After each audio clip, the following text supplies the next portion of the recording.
Agriculture for the world is the basis of economy and civilization. For India, is much more prominent because the majority as a single class depends on agriculture for livelihood.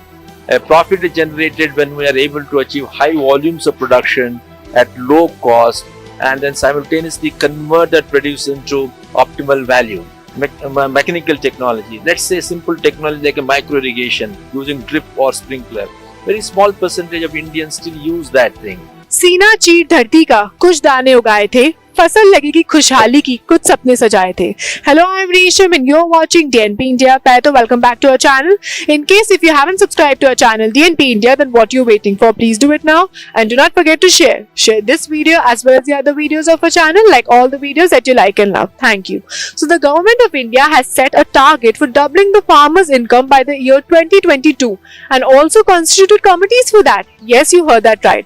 But the main question is, why double farmers' income? So with a name to strengthen the vision of Prime Minister Narendra Modi, Atmanirbhar Bharat, with a mission to focus on agriculture as well as digital technology, Shoghi University organized a conference, or I should or must say a core learning series, in which I actually got the golden opportunity to speak to Dr. Ashok Dalwai, who is an IAS chairman of Doubling Farmers' Income by 2022 Committee and CEO of Ministry of Agriculture and Farmers Welfare, Government of India, one of the speakers, and got to know his vision, viewpoint on the basis of agriculture in India and how technology actually played a vital role in that, and also not to forget his take about today's event. Let's hear him out.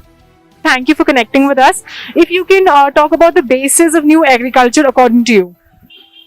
The basis of agriculture. Agriculture for the world is the basis of economy and civilization. For India, is much more prominent because the majority as a single class depends on agriculture for livelihood. Somebody may say that the share of agriculture in the nation's GVA is declining. Notwithstanding that, the very fact that large number of people depend on agriculture for livelihood makes it that much more important and a prominent segment of economy. And then, as they say, agriculture is something which connects everybody, whether you are in agriculture or not in agriculture. Hence, agriculture, it defines the civilizational contours of economy and will continue to define, given the fact that climate change is happening and climate change is impacting every segment of economy, and given the basis of our economy linked to the fossil resources which are generating a lot of greenhouse gases, we may have to come, or we will have to certainly come back to a renewable form of economy, and agriculture provides that renewable source to run our industries and the new economy. And so, like we've heard from the discussion, if you could briefly tell our audience and let them know about the income approach in agriculture. Yeah, when you talk of income approach to agriculture, we're primarily talking about practicing agriculture as an enterprise. An enterprise is primarily defined as an activity that runs on profit principle.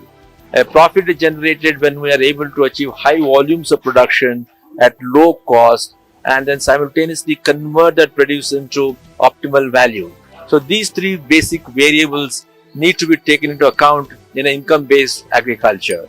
So which means that we will achieve high productivity so that we generate high volumes, whether in the crop segment or in the animal segment or in the meat or the fishery world, and simultaneously achieve total factor productivity so that the cost of production comes down, and then provide a very robust post-harvest management, which includes agri-logistics, processing, as well as marketing structure, which will help the farmers through a competitive and transparent process to realize the best value on their produce. So this thing will certainly result in a net profit or net positive gain, and therefore increase the returns on investment the farmers make from the same piece of land or from the same water body or from the same cattle that he may be possessing. So that's what we mean by income approach to agriculture.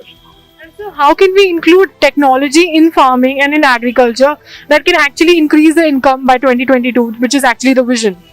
See, we've got different kinds of technologies, but technology is certainly required at every segment. because we now need to promote agriculture as an agriculture value chain, which means that we are looking at pre-production, production, and post-production segments as an integrated whole. When we do this thing, we need technology which will help us to achieve higher efficiency at the production stage. We need technology which will help us to rationalize the cost of production, and simultaneously also at the post-production segment. So whether it is one of these segments or all three together, we need digital technology, we need mechanical technology. Let's say simple technology like a micro irrigation using drip or sprinkler. Very small percentage of Indians still use that thing, or very small percentage of farmers are still using tractor power when labor is required. Labor has become costly. Or we need, for example, online trade platforms to connect the production segments with the consumption centers. So we find we need technology of different nature at different level. So the emerging technology like artificial intelligence, blockchain technology, or the geospatial technology, all these things will help us in forecasting the likely scenario, because agriculture is so vulnerable to the monsoons, it's so vulnerable to the price fluctuations.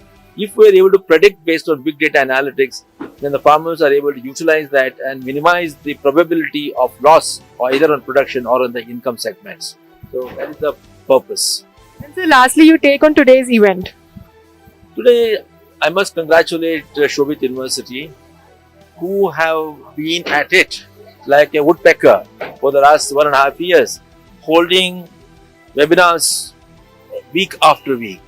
And as I saw, they held 54 lectures relating to doubling of farmers' income, and another set of 54 relating to use of open source digital technology. So these two together have, I'm sure, brought different people together on the same platform, have also diffused knowledge, given clarity as to how income approach to agriculture must be practiced, and simultaneously how digital technology, not a far-fetched idea, but has got the practical utility in agriculture. So finally, I think the Shoghi University has served the society to translate the Prime Minister's vision of doubling farmers' income by making its own contributions. So we respect this knowledge sharing, because ultimately modern economy, whether agriculture or non-agriculture, depends upon knowledge. So I think this knowledge economy has been the contribution relating to doubling farmers' income by Shoghi University. So I must thank them and congratulate them.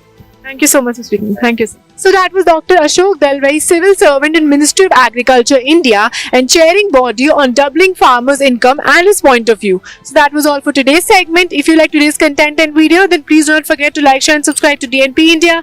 You can also follow us on Facebook, Twitter, Instagram. Keep loving us, keep showering your love, stay safe, and keep watching DNP India.